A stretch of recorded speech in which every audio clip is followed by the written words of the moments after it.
So I've lived in London for about 6 years now. We moved from the US, and what I will say is houses here are slightly different.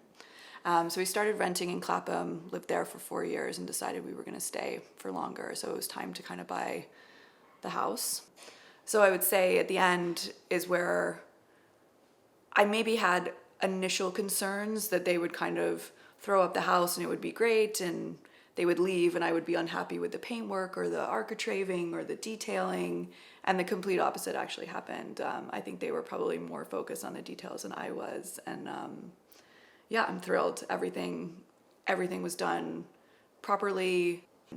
As far as a recommendation for my trusted builder goes, I hopefully what I've said speaks for itself, and hopefully the house speaks for itself, but I couldn't recommend them highly enough, so.